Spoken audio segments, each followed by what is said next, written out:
प्यारे बच्चों, नमस्कार। एक बार फिर से स्वागत है आपका कक्षा 3 के इस हमारा परिवेश की क्लास में। बच्चों, आपको याद होगा कि पिछली कक्षा में हम लोगों ने बात की थी आपकी ही कक्षा 3 की हमारा परिवेश की पुस्तक के एक पाठ पानी अनमोल है के बारे में, जिसमें हम लोगों ने चर्चा की थी कि पानी का इस्तेमाल हम अपने जीवन में कहाँ कहाँ करते हैं। आइए पाठ को आगे बढ़ाने से पहले हम उस पर एक बार फिर से चर्चा कर लेते हैं और हम देखेंगे कि पानी का इस्तेमाल हम पीने के लिए अर्थात अपनी प्यास बुझाने के लिए करते हैं। ये आपको हमको सबको पता है ये बात। इसके अलावा सबको ये भी पता है कि पानी का इस्तेमाल हम ब्रश करने, हाथ मुंह धोने में भी करते हैं। नहाने के लिए हम पानी का इस्तेमाल करते हैं। हमारे कपड़े जो हम उतारते हैं मैले, या घर की चादर, तकिए के ख़िलाफ़, तौलिए, पर्दे, तमाम तरह के जो भी कपड़े होते हैं उनको, मैले कपड़ों को धोने के लिए भी हम पानी का इस्तेमाल करते हैं। हम लोगों ने एक विस्तृत चर्चा की थी कि पानी का प्रयोग हम शौचालय में भी कहाँ कहाँ पर करते हैं। जैसे शौच करने के बाद शरीर के अंग को साफ़ पानी से धोने में, शौच को बहाने में, शौचालय को धोने साफ़ करने में। शौचालय से जब हम बाहर निकलते हैं तो हम अपना हाथ साफ़ पानी और साबुन से बहुत कायदे से अच्छी तरह से धोते हैं ताकि हमारे हाथ में कहीं पर कोई गंदगी ना रहे, और बहुत अच्छे से साबुन से मल कर जब हम उसको हाथ को धो लेते हैं और हम संतुष्ट हो जाते हैं कि कोई गंदगी अब नहीं लगी होगी, तो हम पानी के नीचे हाथ धोकर उसको साफ़ करते हैं। इसमें भी हम पानी का इस्तेमाल करते हैं। भोजन करने से पहले और भोजन करने के बाद भी हम हाथ धोने के लिए पानी का इस्तेमाल करते हैं। इसके अलावा बच्चों, घर की सफाई और धुलाई में भी पानी का इस्तेमाल किया जाता है। बर्तन धोने में, रसोई घर में बर्तन धोने में, भोजन बनाने में, फल सब्ज़ी काटने से पहले धोने में, इसमें भी हम पानी का इस्तेमाल करते हैं। इसके अलावा घर में अगर हमारे पेड़ पौधे लगे हैं तो उनको भी हम पानी डालते हैं उनमें, ताकि वो हमारे पेड़ पौधे हरे भरे रहें। और मैंने आपको याद होगा एक प्रयोग आपसे करने को कहा था कि आप 2 गमलों में पौधा लगाइए और एक में आप लगातार रोज़ पानी डाला करिए किसी 1 या 2 समय तक, और दूसरे गमले में आप 1 हफ्ते तक बिल्कुल पानी न डालिए। अगर आपने ये प्रयोग किया होगा तो आपने पाया होगा कि जिस गमले में आप लगातार पानी डाल रहे थे तो वो पौधा तो हरा भरा है, लेकिन वो गमला जिसमें आपने पानी बिल्कुल भी नहीं डाला 1 हफ्ते तक, वो पौधा मुरझा गया होगा। यानी पेड़ पौधों को भी पानी की आवश्यकता होती है। अब यहाँ पर देखिए बच्चों, पशु पक्षियों के लिए पानी का महत्व, जैसे हम मनुष्यों के लिए पानी जीने के लिए ज़रूरी है, उसी तरह से पशु पक्षियों को भी प्यास बुझाने यानी पीने के लिए और नहाने के लिए पानी की आवश्यकता होती है। एक गृह कार्य आपको दिया था, आपसे कहा था कि उस जीव का नाम बताइए जो पानी से निकालो तो जीवित नहीं रह सकता। जब आप छोटे होंगे तो आपने एक कविता याद की होगी, मछली जल की रानी है, जीवन उसका पानी है। याद आया? हाथ लगाओ डर जाएगी, बाहर निकालो मर जाएगी। क्योंकि इस वास्तविकता ये है बच्चों कि मछली पानी के अंदर ही जीवित रह सकती है। तो यहाँ पे जैसे ये लिखा हुआ है कि मछली पानी के अंदर ही जीवित रह सकती है। सभी प्रकार की मछलियों के अतिरिक्त ऑक्टोपस, कछुआ, मगरमच्छ, मेंढक, केकड़ा, बतख इत्यादि ये भी जलीय जीव हैं जो कि पानी में रहते हैं। अब अगर हम बात करें यहाँ पर पेड़ पौधों और फसलों के लिए, तो पेड़ पौधों और फसलों के लिए भी पानी का बहुत महत्व है। पेड़ पौधों के लिए पानी की आवश्यकता होती है। लगातार अगर पानी की कमी रहती है तो पेड़ पौधे सूख जाते हैं। और खेती के लिए, सिंचाई के लिए भी पानी की आवश्यकता होती है। जैसे आप ये नीचे देख रहे हैं चित्र में कि यहाँ पर खेत में सिंचाई करने के लिए छिड़काव पद्धति, स्प्रिंकलिंग मेथड का इस्तेमाल किया जा रहा है। उससे खेत की यहाँ पर सिंचाई की जा रही है। खेत की सिंचाई के लिए जो सबसे अच्छा प्राकृतिक स्रोत होता है वो तो होता है वर्षा का जल। लेकिन अगर बारिश ठीक से नहीं हो रही है तो किसानों को अपनी फसल बचाने के लिए दूसरे तरीक़ों का भी इस्तेमाल करना पड़ता है, जिसके बारे में अब हम चर्चा करने जा रहे हैं। उससे पहले ये देखिए कि जल के स्रोत क्या हैं, यानी किन किन जगहों से हमें पानी मिलता है। अगर हम पानी पीने की बात करें तो पानी हम पीते हैं नल से, हैंडपाइप और कुएं से। शहरों में ज़्यादातर नल से पानी की सप्लाई होती है, कुछ कुछ घरों में हैंडपाइप भी होता है। गांव में कुएं से भी पानी पीने के लिए लोग इस्तेमाल करते हैं। पिछली कक्षा में हम लोगों ने बच्चों से चर्चा की थी इस बारे में कि पानी हमेशा साफ़ सुथरा पीना चाहिए। बर्तन जिसमें हमें पानी रखना है उसको कायदे से साफ़ होना चाहिए। पीने का पानी उस बर्तन में रखने के बाद उस बर्तन को ढाँक देना चाहिए ताकि पानी साफ़ रहे। अगर बर्तन खुला रहेगा तो धूल मिट्टी और कीटाणु उसमें आ सकते हैं। तो पीने के पानी का बर्तन हमेशा ढका होना चाहिए। साफ़ ग्लास में पानी लेके हमें पीना चाहिए। जैसे कि आप इस चित्र में देख रहे हैं कि ये बच्ची पानी पी रही है। तो पानी में अगर पीने के पानी में कहीं पे ये लग रहा है कि कुछ स्वच्छ नहीं है तो उसका भी बहुत से तरीक़े हैं। आप बता सकते हैं अपने घर में अपने मम्मी पापा को कि पानी उबाल कर छान कर भी पिया जा सकता है। फ़िल्टर लिया जा सकता है जिसमें पानी रखा जाए और छन के हमें मिले। कुछ लोग आरओ का भी इस्तेमाल करते हैं। एक मशीन होती है जिससे पानी छन कर स्वच्छ होकर पीने के लिए मिलता है। अब अगर हम जल के उन स्रोत के बारे में बात करें जो सिंचाई के लिए इस्तेमाल होते हैं तो सबसे पहला प्राकृतिक स्रोत है वर्षा का जल। अगर पर्याप्त मात्रा में बारिश होती है, वर्षा ठीक से होती है तो खेतों को सिंचाई के लिए वर्षा के जल से ही पानी मिल जाता है। लेकिन अगर बारिश नहीं होती है या कम होती है तब किसानों के लिए परेशानी खड़ी होती है कि वो अपनी फसलों को कैसे बचाएं, सूखने से कैसे बचाएं।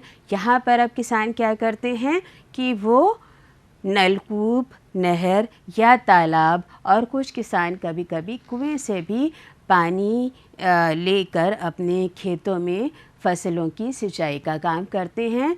तो कैसे करते हैं, कोई मोटर लगाते हैं और ज़मीन के नीचे से पानी खींच के फिर खेतों में पानी की सप्लाई होती है और इससे सिंचाई का काम किया जाता है। तो बच्चों अब तक हमने जो बात की वो देखा कि सुबह से रात तक बल्कि हमारी ज़िंदगी में हर मौके पर हर जगह हमें पानी की ज़रूरत होती है।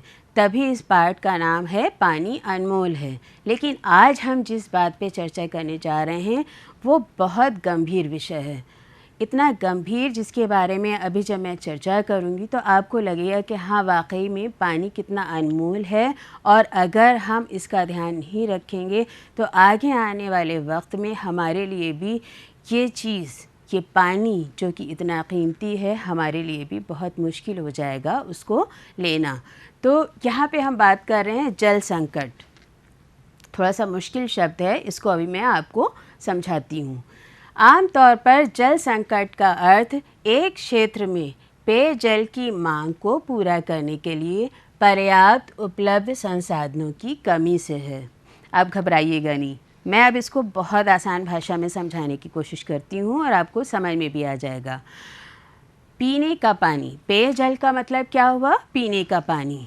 एक आबादी है, एक इलाका है जहाँ के लोगों को अगर पीने का पानी मिलने के लिए पर्याप्त संसाधन हैं, जैसे अभी हमने पीने के पानी के स्रोत के बारे में बात की थी कि नल से पानी, हैंडपाइप से पानी, कुएं से पानी पीने के लिए मिलता है। तो एक आबादी में अगर पीने के पानी के वो स्रोत पर्याप्त मात्रा में हैं जिससे आबादी को पीने का पानी मिल जाता है तो कोई परेशानी की बात नहीं है।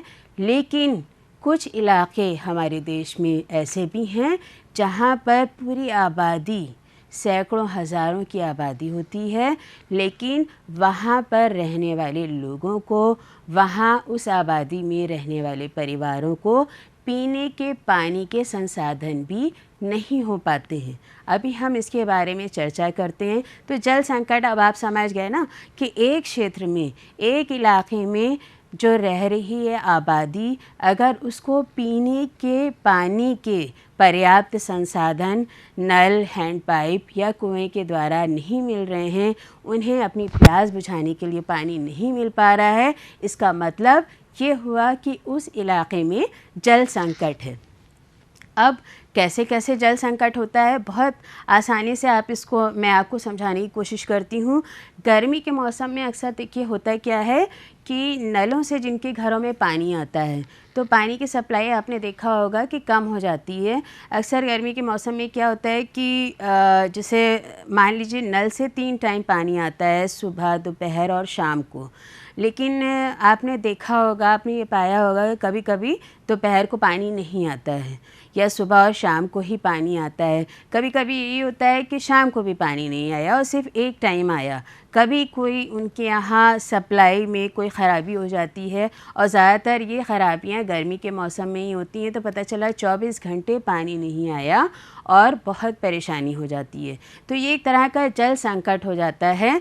ज़्यादातर अक्सर जो हमारे प्रदेश के इलाके हैं, उत्तर प्रदेश के इलाके, वहाँ पर गर्मियों में जल संकट ये पानी की सप्लाई वाला इस तरह से होता है। इसके अलावा दूसरी चीज़ आपने ये देखी होगी कि गर्मी के मौसम में अक्सर हैंडपाइप से पानी कम आने लगता है या बिल्कुल नहीं आता है।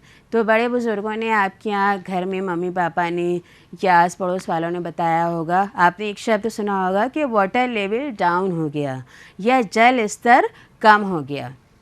होता क्या है कि जो हैंड पाइप के लिए पाइप डाला जाता है अंदर खुदाई करके, तो अगर पानी उस लेवल तक आ रहा है, अगर मान लीजिए पाइप डाला है और पानी यहाँ तक के है, तब तो हैंड पाइप चला के पानी निकल आएगा। लेकिन अगर पानी नीचे हो गया और पाइप यहाँ तक है, तो इसका मतलब वाटर लेवल डाउन हो गया। पाइप तो हमारा यहाँ पे है और पानी नीचे हो गया। तो अब उस स्थिति में जब हैंड पाइप से पानी खींचा जाएगा तो पानी बाहर हैंड पाइप से नहीं आएगा या कम आएगा। तो उस हालात में भी जल संकट की स्थिति होती है कि भाई पानी हमको पीने का वहाँ से नहीं मिल पाता है। इसके अलावा वर्षा ना होने, कम वर्षा होने से भी अक्सर तालाब का पानी सूख जाता है और जल संकट की स्थिति पैदा हो जाती है। अभी मैंने आपको बताया था कि कभी कभी पूरी आबादी को पीने का पानी नहीं मिलता है, पीने के पानी के संसाधन की कमी होती है। ऐसा होता है बच्चों रेगिस्तानी इलाकों में। अब आप इस चित्र में देखिए कि कुछ महिलाएं हैं अपने सिर पर घड़ा रख कर, आप सोचिए घड़ा रख कर, घड़े में कितना पानी आता होगा, ये घड़ा रख कर अपने सिर पर कई किलोमीटर दूर जाती हैं पीने का पानी, सिर्फ पीने का पानी के लिए, और पानी भर के ये आती हैं। इनकी ज़िंदगी में दिन के कई घंटे सिर्फ पीने का पानी लेने के लिए दूर तक जाने और आने में ही खर्च हो जाते हैं। तो अधिकांशतः रेगिस्तानी इलाकों में संपूर्ण वर्ष जल संकट बना रहता है। जल संकट अभी जैसे बताया था कि एक आबादी को अगर पीने का पानी के संसाधन नहीं हैं और उसे पीने का पानी ठीक से नहीं मिल पाता है, इसका मतलब जल संकट। तो कुछ इलाकों में तो सिर्फ गर्मी में होता है, लेकिन रेगिस्तानी इलाकों में लगभग हमेशा 12 महीने तक क्या होता है कि जल संकट बना रहता है। यहाँ के रहने वाले लोगों को पानी लेने के लिए अक्सर बहुत दूर दूर तक जाना पड़ता है, जैसा कि आप इस चित्र में देख रहे हैं। कई घंटे गए, तब पानी लिया, फिर वापस आए, फिर बेचारे जब तक पानी पिए और फिर पानी ख़त्म हो गया तो फिर इनके घर से, यानी इनके परिवार में 1-2 लोग इसी काम के लिए ही होते हैं कि वो पूरे दिन जाएं इतनी दूर और पानी भरें और लेके आएँ, तब परिवार के लोगों को पीने का पानी मिल पाता है। तो ये एक बहुत ही संकट की और बहुत ही गंभीर स्थिति होती है। अब हम लोग बात करने जा रहे हैं जल संकट को दूर करने के उपाय। हमने बात की रेगिस्तानी इलाकों में, क्योंकि वहाँ पर पानी की तो खैर कमी होती है, लेकिन आपका इलाका अगर जहाँ पर पानी है तो इसका मतलब ये नहीं है कि आप उसको बर्बाद करें। पानी हम कहाँ पे व्यर्थ में नष्ट करते हैं, या अगर पानी की कोई परेशानी है तो उसको हम कैसे दूर कर सकते हैं, क्या तरीक़े, क्या उपाय हम अपनाएं जिससे जल संकट की स्थिति पैदा ना हो। आइए हम उस पर चर्चा करते हैं। सबसे पहले जैसे हम लोगों ने बात की थी कि हैंड पाइप में वाटर लेवल डाउन हो जाता है, यानी जल स्तर नीचे चला जाता है। तो उसके लिए क्या कर सकते हैं कि अगर हैंड पाइप को रीबोर कराया जाए, यानी पाइप को और गहरा कराकर, खुदाई करके पाइप को और गहरा कराकर पानी तक पहुंचा दिया जाए, तो पानी हमें हैंड पाइप से आराम से मिल सकता है। तो इसके लिए क्या कराना होता है कि हैंड पाइप को रीबोर कराना होता है, ताकि उससे पानी फिर और ज़्यादा आए और साफ़ आए, स्वच्छ पानी हमें पीने के लिए मिले। दूसरी चीज़, गांव में तालाबों को साफ़ करवाकर उन्हें गहरा करवाना चाहिए। अगर आप देखें कि गांव में तालाब गहरे हैं और साफ़ हैं, तो वर्षा का जल, वो पानी जो उसमें संचित होता है, जो जमा होता है, उसका इस्तेमाल सिंचाई के लिए भी किया जा सकता है, पशु पक्षियों के लिए भी उसका काम आता है। आगे चल के आपको पता चलेगा अगले क्लास में कि ये पानी जो हम जमा करते हैं, वर्षा जल का संचयन करते हैं, उनका कितना हमें लाभ मिलता है, इसके बारे में आपको आगे की कक्षाओं में और बताया जाएगा। वर्षा जल के संचयन के उपाय भी करने चाहिए। अभी जैसे मैंने बात की, कुछ जगहों पर इस तरह की कुछ सरकार की स्कीम चल रही हैं और लोग भी बहुत जागरूक हुए हैं कि उन्होंने अपने घर का कुछ इस तरह से निर्माण करवाया है कि बारिश का पानी को वो जमा कर सकें। इसके बारे में आपको आगे की क्लास में और बताया जाएगा। यहाँ पर इतना बताना काफ़ी है कि अगर घर में कुछ इस तरह का निर्माण हो रहा है कि बारिश का पानी पाइप से ज़मीन के अंदर कोई टैंक बना है, उसके अंदर जमा हो रहा है, तो वो सबसे अच्छा और स्वच्छ पानी होता है और उसका कई जगहों पर इस्तेमाल भी किया जा सकता है। चौथी बात है, यहाँ पर पानी का दुरुपयोग ना करें, यानी पानी की बर्बादी ना करें। हम सब न जाने कितनी बार दिन भर में अनजाने में ये सब काम करते हैं, लेकिन आज जब मैं आपको समझा रही हूँ तो मैं चाहूँगी, बल्कि मैं उम्मीद करूँगी कि आप इन सब बातों का ध्यान रखिएगा और इस चीज़ को बहुत ध्यान दीजिएगा कि हम पानी की बर्बादी ना करें। कैसे दुरुपयोग होता है, अब आप इस चित्र में देखिए। ये नहाने के लिए तो बैठे हैं और इन्होंने शावर चला रखा है, लेकिन अब ये यहाँ पर फ़ोन पर बात कर रहे हैं। फ़ोन पर बात कर रहे हैं तो नहा नहीं रहे हैं, तो फालतू पानी बह रहा है ना, तो एक तरह से ये पानी का दुरुपयोग हुआ, पानी की बर्बादी हुई। भाई, जब इनको नहाना है तभी ये शावर चलाएं, और या फिर मोबाइल रख दें, बात बाद में करें और पहले नहा लें। तो यहाँ पर एक पानी का दुरुपयोग इस चित्र में दिख रहा है। दूसरा, आप ये देखिए कि शायद ये अपने यहाँ छिड़काव का काम कर रहे हैं, तो छिड़काव का काम करने के लिए पानी कितना ज़्यादा बहा रहे हैं। थोड़ा बहुत छिड़काव भी किया जा सकता है, बाल्टी और डोंगे से भी छिड़काव किया जा सकता है। उसके लिए लगातार इतना पानी बहाना कि सब पूरी कीचड़ हो गई है, ये भी एक तरह का पानी का दुरुपयोग है, और जाने अनजाने में लोग इस तरह के काम करते हैं। और भी बहुत से तरीक़े हैं जिनसे हम पानी का दुरुपयोग करने से, पानी का अपव्यय करने से अपने आप को रोक सकते हैं, जिसके बारे में मैं आपको बता रही हूँ। और मैं चाहूँगी, बल्कि मुझे पूरा यकीन है कि आप आज के बाद से इन सब चीज़ों का बहुत अच्छे से ध्यान रखेंगे। न सिर्फ आप ध्यान रखेंगे, अपने घर में बड़े बुज़ुर्गों को, मम्मी पापा को, दादी दादा को, बड़े भाई बहन जो भी हैं, बल्कि आस पड़ोस वालों को भी इन सब चीज़ों के बारे में आप जागरूक करेंगे कि वो पानी का दुरुपयोग ना करें, पानी का अपव्यय ना करें। क्या करना है हमें? घर या बाहर जहाँ कहीं भी नल से पानी बहता दिखे उसे तुरंत बंद कर दें। अक्सर आपने देखा होगा कि सड़क पर आप जा रहे हैं और नल से पानी बह रहा है और कोई उसको बंद नहीं कर रहा है। कितनी कीमती चीज़ है पानी, लोगों को पीने का पानी नसीब नहीं होता है और हम इस तरह से पानी खुला छोड़ें, ये गलत बात है। तो मैं उम्मीद करूँगी कि अब आगे से आप ध्यान देंगे इस चीज़ को, और कहीं पर भी अगर आपको नल खुला हुआ दिखेगा तो आप उसकी टोटी को बंद कर देंगे। दूसरी चीज़ ये कि यदि नल से किसी ख़राबी के कारण पानी बहने की दिक्कत हो तो उसको तुरंत ठीक करा लेना चाहिए। अक्सर देखा होगा आपने कि थोड़ा थोड़ा पानी, पतली सी धार बह रही है या बूंदें टपक रही हैं, तो बूंद बूंद करके भी कितना ज़्यादा पानी बर्बाद होता है। अगर वो हमेशा बहता रहे तो इसके लिए ये ज़रूरी है कि भाई पानी जैसी कीमती चीज़ बहे ना, व्यर्थ में बर्बाद ना हो। तो हमें क्या करना है, हमें उसको जल्द से जल्द ठीक करवाने के लिए अपने मम्मी या पापा से बात करनी है कि प्लम्बर को बुला के, कारीगर को बुला के नल को ठीक करवा लीजिए ताकि पानी इस तरह से बहे ना, व्यर्थ में बर्बाद ना हो। जितना पानी पीना हो बस उतना ही ग्लास में लें। ये बहुत अजीब हरकत है और जाने अनजाने में बड़े लोग भी ये करते हैं। इस चीज़ को बहुत ध्यान रखना चाहिए कि अगर हमें हमारी प्यास 2 घूंट की है या आधा ग्लास की है तो हमें पूरा ग्लास भर के पानी नहीं लेना चाहिए। भाई हमें कुछ अंदाज़ा होता है ना कि हमें बस अभी इतना ही पानी पीना है, तो उतना ग्लास में पानी उड़ेलिए और पी लीजिए। अक्सर होता है क्या है, पूरा ग्लास भर के पानी उड़ेला और आधा ग्लास या 2-3 घूंट पानी पिए और बाकी बचा हुआ पानी फेंक दिया, क्योंकि छूटा हुआ पानी तो कोई इस्तेमाल करेगा नहीं। तो यहाँ पर वो आधा ग्लास पानी जो आपने छोड़ दिया वो पानी का अपव्यय ही है बच्चों। उसको अगर आप फेंक रहे हैं तो वो पानी बर्बाद ही हो रहा है। तो हमें इस तरह का काम नहीं करना है। आगे से ध्यान दीजिएगा कि जब प्यास लगे, जितना पानी पीने की हमें आवश्यकता हो तो हम ग्लास में उतना ही पानी उड़ेलें और उसे पिएं और पानी व्यर्थ में बर्बाद ना करें। एक बहुत अजीब सिचुएशन, बहुत अजीब सी स्थिति तब भी होती है कि जब कोई मेहमान आता है।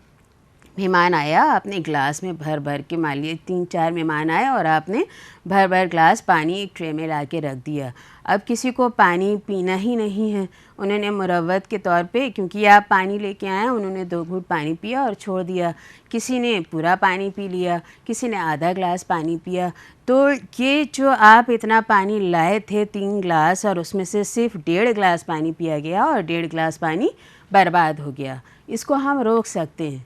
कैसे रोक सकते हैं कि अगर मेहमान आए हैं तो उन्हें हम ग्लास में पानी देने के बजाय एक जग में पानी भर के रखें और उसके साथ खाली ग्लास रखें और उनसे पूछें कि आपको कितना पानी चाहिए और उस हिसाब से उंडेल के दे दें, या मेहमान खुद से भी पानी उंडेल के पी सकते हैं। तो उस स्थिति में पीने का इतना कीमती, इतना अनमोल पानी व्यर्थ में नष्ट नहीं होगा। तो ये वो तरीक़े हैं जिनसे हम पानी का अपव्यय यानी कि पानी की बर्बादी को रोक सकते हैं। अब पानी के अपव्यय यानी बर्बादी को बहुत से घर के ऐसे काम हैं जिनको हम अगर ध्यान दें तो हम उसे रोक सकते हैं। कैसे, आइए चलिए हम इस पे भी बात कर सकते हैं। जैसे ब्रश करते समय, अब आप इधर चित्र में देखिए कि ये जनाब ब्रश कर रहे हैं, भाई 1-2 मिनट तक तो ये ब्रश कर रहे होंगे, तो क्या ज़रूरत थी कि पानी बहता रहे, नल बंद भी किया जा सकता था। तो ब्रश करते वक्त ये यानी काम बहुत गलत कर रहे हैं। ब्रश करते वक्त हमें क्या करना है कि जब हम ब्रश कर रहे हैं तो नल बंद रहे, ब्रश कर लिया, फिर नल खोला, कुल्ला किया, मुंह धोया, तो वहाँ पर हम कितने पानी की बचत कर रहे हैं। यानी इस तरह के हालात नहीं आने देने चाहिए।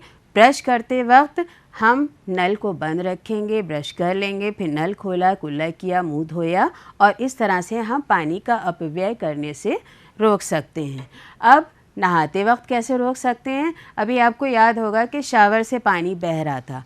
शावर से या नल के नीचे जब हम डायरेक्ट नहाते हैं तो उसमें पानी ज़्यादा नष्ट होता है, बर्बादी होती है। अगर हम बाल्टी और डोंगे की मदद से नहाएंगे तो जितनी ज़रूरत होगी हम उतना ही पानी अपने शरीर पे डालेंगे, मलेंगे और पानी डाला और नहा लिए, तो उससे पानी की बचत हम नहाते वक्त भी कर सकते हैं अगर हम बाल्टी और डोंगे का इस्तेमाल करें। अब कपड़ा धुलते वक्त अगर एक एक कपड़ा धो रहे हैं तो उसमें पानी ज़्यादा खर्च होता है, लेकिन अगर कपड़े इकट्ठा करके धोएंगे तो पानी कम खर्च होगा।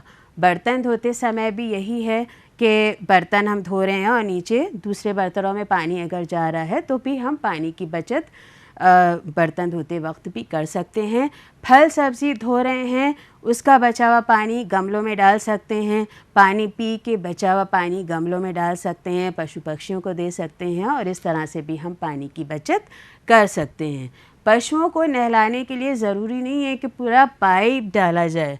जैसे पाइप से आप नहला रहे हैं तो उसमें पानी बहुत ज़्यादा खर्च होता है। अगर आप चाहें तो बाल्टी और डोंगे का इस्तेमाल करके भी आप पशुओं को नहला सकते हैं, उसमें पानी की बचत कर सकते हैं।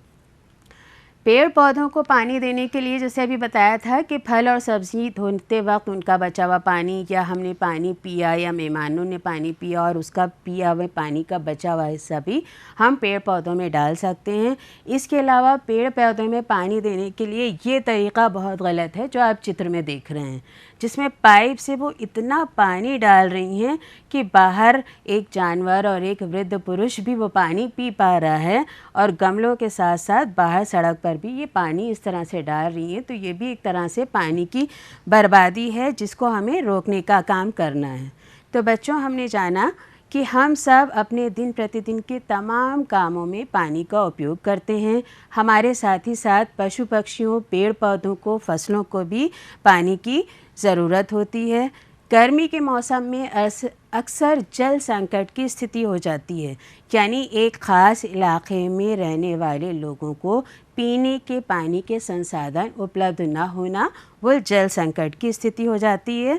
तो हमें चाहिए कि जितने पानी की ज़रूरत हो हम उतना ही पानी खर्च करें, पानी व्यर्थ में ना बहाएं, हैंडपाइप रिबोर कराएं और बहुत ध्यान से पानी का इस्तेमाल करें। तालाब की सफाई कराकर उसे और गहरा कराएं, क्योंकि पानी जो बचाएगा समझदार वही कहलाएगा।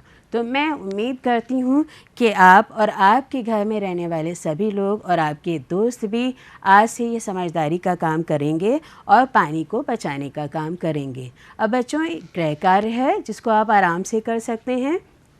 जल संरक्षण पर 4 लाइन की कविता या स्लोगन लिखना है आपको। आपके घर में जिन बर्तनों में पानी जमा करके रखा जाता है या पानी भर के रखा जाता है, उन बर्तनों का आपको चित्र बनाना है और पानी की बचत हम कैसे कर सकते हैं, इन पर आपको 5 वाक्य लिखने हैं। अभी हमने तमाम तरह की बातें करी कि ब्रश करते वक्त, नहाते वक्त, पेड़ पौधे में पानी डालते वक्त, या बल्कि पानी पीते वक्त भी हम पानी की बचत कैसे कर सकते हैं, मेहमानों को पानी देते वक्त हम पानी की बचत कैसे कर सकते हैं। इन सब चीज़ों को ध्यान में रखना है और इन्हीं सब चीज़ों को आप इसमें लिख सकते हैं कि पानी की बचत हम कैसे कर सकते हैं। आपको सिर्फ 5 वाक्य लिखने हैं। आप चाहें तो आपने अपने घर के बड़े लोगों से भी इसमें मदद ले सकते हैं। तो बच्चों, आज की क्लास में हमने ये जाना कि पानी का उपयोग हम अपनी ज़िंदगी में हर क्षण करते हैं, सुबह से रात तक करते हैं, पूरे जीवन भर करते हैं, और इतनी महत्वपूर्ण चीज़ होने के बावजूद भी कुछ जगहों पर जल संकट की स्थिति रहती है। आगे चलकर ये स्थिति हमारे साथ भी ना हो, तो हमारे लिए फ़र्ज़ बनता है कि हम पानी का अपव्यय करने से रोकें, पानी का दुरुपयोग करने से रोकें। तो आशा करती हूँ कि आपको ये क्लास आज का पसंद आया होगा। अगले क्लास में हम फिर मिलेंगे। तब तक के लिए आपको ढेर सारा प्यार, आशीर्वाद और शुभकामनाएं। धन्यवाद।